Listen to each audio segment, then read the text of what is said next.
3 दिन पहले सड़क दुर्घटना में एक घटना हुई जिसमें 2.5 साल के बच्चे भोला विनय साहू उसकी मौत हो गई।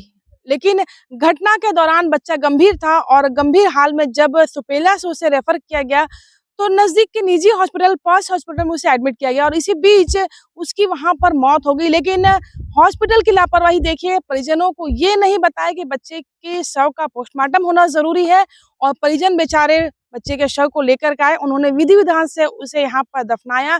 लेकिन आज जब बात एक्सीडेंट से मौत की जब बात सामने आई पुलिस के सामने, तो अब दोबारा उसे पोस्टमार्टम की बात सामने आई है और पोस्टमार्टम दोबारा होना है क्योंकि आखिर दुर्घटना में मौत हुई है। तो कहीं ना कहीं पोस्टमार्टम इसमें एक प्रक्रिया में शामिल होता है कि बिना पोस्टमार्टम के आप अंतिम संस्कार नहीं कर सकते। और इसके बीच आज यहाँ पर उस बच्चे की दोबारा जो है कल यहाँ पर संस्कार हुआ था और उसके बाद आप यहाँ दोबारा यहाँ उनकी शव को दोबारा निकाला जा रहा है। पुलिस की मौजूदगी में डॉक्टर्स की टीम यहाँ पहुंची है और वो यहीं पे ही उसका पोस्टमार्टम होगा। उसके बाद जो है रिपोर्ट यहाँ पर सौंपी जाएगी। लेकिन ये पूरी जो कार्रवाई हो रही है इसमें किसकी लापरवाही है? हम बच्चे के दादा हमारे साथ जुड़ रहे हैं। अंकल जी, बच्चे के साथ क्या हुआ था? घटना कब आप लोग एडमिट किया, उसकी कब मौत हुई? देखिए, सबसे तो पहले बात है सर, हम यहाँ पर ही नहीं थे, हम जगदलपुर में थे।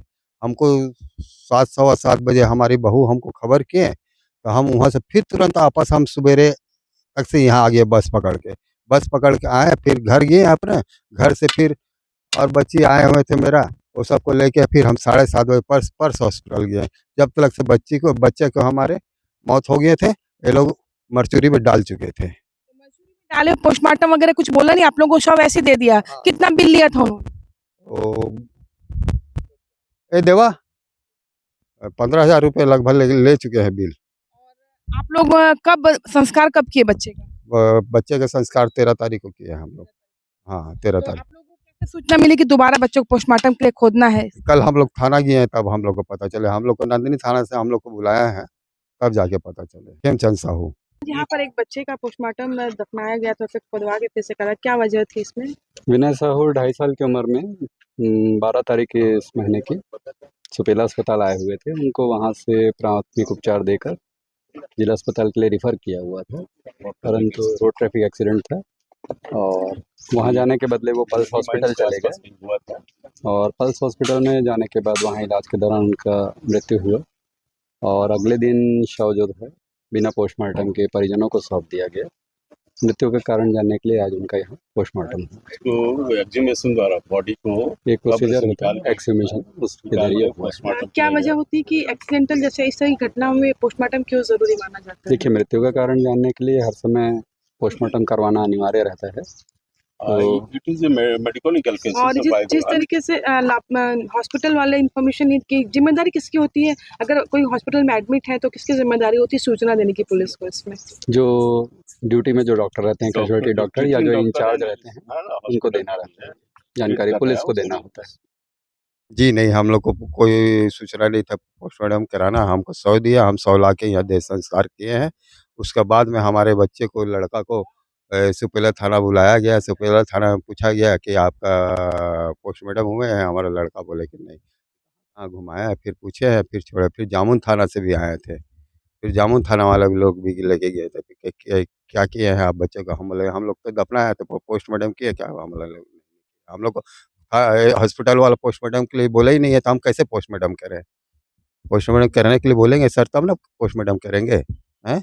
अरे डबल जो कार्रवाई हो रहा है, हमारा बच्चा का दुर्गति हो रहा है, ये किसका लापरवाही से हो रहा है? हॉस्पिटल का लापरवाही से हो रहा है ना। हमारा कहने का मतलब है कि हॉस्पिटल के ऊपर में एक्शन होना चाहिए, कार्रवाई होना चाहिए। और जो पैसा लिया तो जो लिया है, समझिए ना।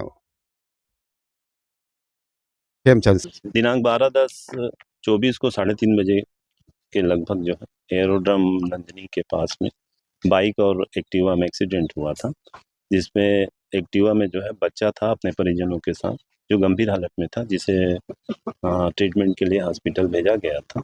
दिनांक 13 को उसका देहांत हुआ। उसके बाद जो है परिजनों ने जो है रिपोर्ट किया थाने में।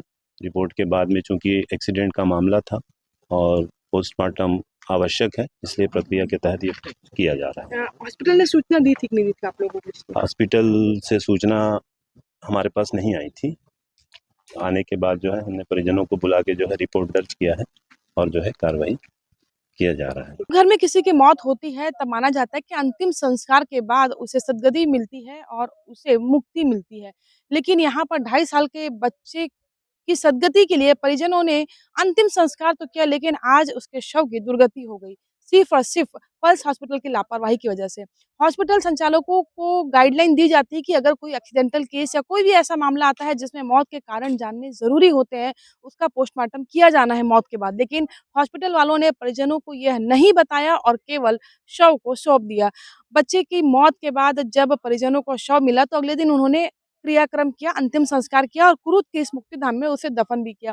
लेकिन जब पुलिस तक ये बात पहुँची तो पुलिस ने अपनी ड्यूटी निभाई और पुलिस ने दोबारा पोस्टमार्टम कराया। आज यहाँ पर प्रशासनिक अधिकारियों और डॉक्टर एक्सपर्ट की टीम और पुलिस के बीच में मुक्तिधाम में ही बच्चे के शव का पोस्टमार्टम किया गया ताकि उसके मौत के कारणों को जाना जा सके। लेकिन एक बड़ी लापरवाही है, कहीं न कहीं स्वास्थ्य विभाग को इसमें एक्शन लेना चाहिए, क्योंकि जब निजी अस्पताल में अगर किसी की मौत होती है तो इसकी ज़िम्मेदारी होती है कि उसे वो पुलिस को नज़दीकी जो भी थाना क्षेत्र होते हैं वहाँ पे उसको सूचना देनी चाहिए। लेकिन अस्पताल वालों ने इसकी सूचना नहीं दी और आज परिवार फिर एक बार दर्द में डूब गया, क्योंकि जब बच्चे का जब यहाँ पर संस्कार हुआ, उसके बाद जब दोबारा उसका शव निकाला गया तो आप समझ सकते हैं कि उनके परिजनों पर आज क्या गुज़री होगी।